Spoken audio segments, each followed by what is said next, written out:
Welcome back to the Sports News Analysis YouTube channel. My name is Mike. I'm continuing my NFL previews and analysis for Week 1. This video is for the game between the Jacksonville Jaguars and the Kansas City Chiefs. Both of these teams coming off of pretty miserable records last year. I mean, both these teams had the number 1 and 2 picks in the draft, respectively. They both went for offensive tackles. Eric Fisher to the Chiefs, Luke Jokel to the Jaguars. But coming into this year, both teams have different sets of expectations. Either the Chiefs first, even though the Chiefs are coming off of an awful record last year, 2-14, they did hire Andy Reid as their head coach. Okay, so there's optimism that goes along with that. Andy Reid, one of the most respected and successful coaches from a win-loss standpoint, active in the NFL today. They also added Alex Smith.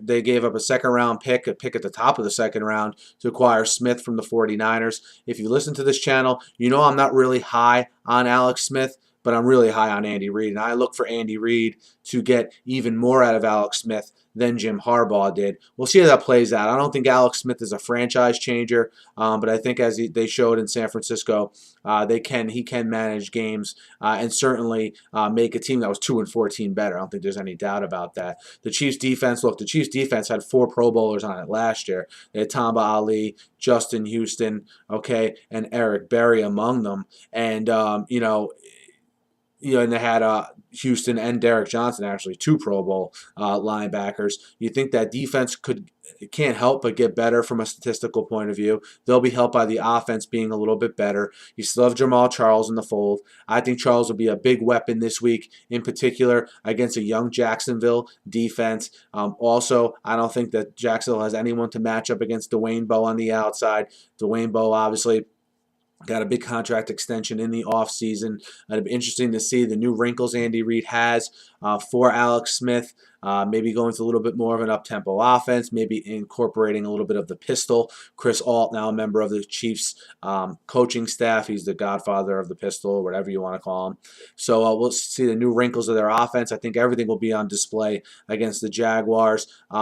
Who, I don't know how much they'll put up a fight. I shouldn't say that. I think they're going to play hard. But how much of a challenge they'll put up for the Chiefs this week. I look for the Chiefs to be able to fine-tune a lot of aspects of their games. And I really look for that Chiefs defense to shut down that Jacksonville offense because, as we sort of transition to Jacksonville here, I think they have cause for optimism because I like their owner, GM, coach combo.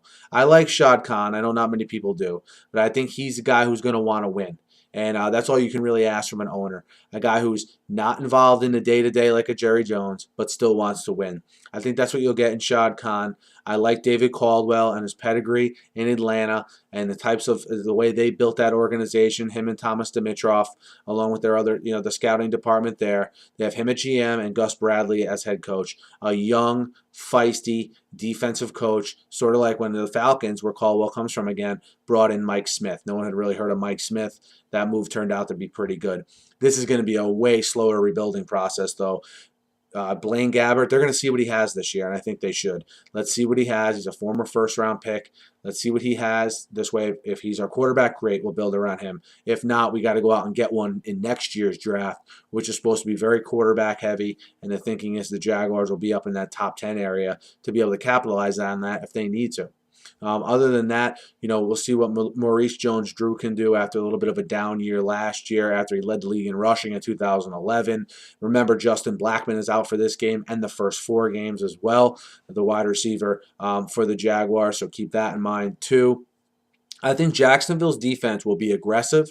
They'll fly to the football. I just don't know from a man-for-man talent perspective if they're ready to take on an offense like the Chiefs. Not that the Chiefs they're a great offensive team, but I think they'll be enough wrinkles, enough different formations. They do have some game breakers, like I said, most notably in Jamal Charles, Dexter McCluster, Dwayne Bowe. If I characterize him as a game breaker, but he is a quality player. So I think Jacksonville will have trouble with teams like that, but I think Jacksonville will play hard. That's the personality of Gus Bradley. That's how he built that excellent defense along with Pete Carroll out in Seattle. So I think you can expect solid effort from the Jaguars. I think you'll see them get better each week. I don't particularly like them this week though at home in the opener. I like the Chiefs -3.5 on the road against the Jaguars. Let me know what you guys think. Hit me up in the YouTube comments. Hit me up on Twitter at SNewsAnalysis. And guys, be sure to subscribe to my channel. Preview every game of not only week 1, but the entire season here. Thanks again for listening, and have a great night.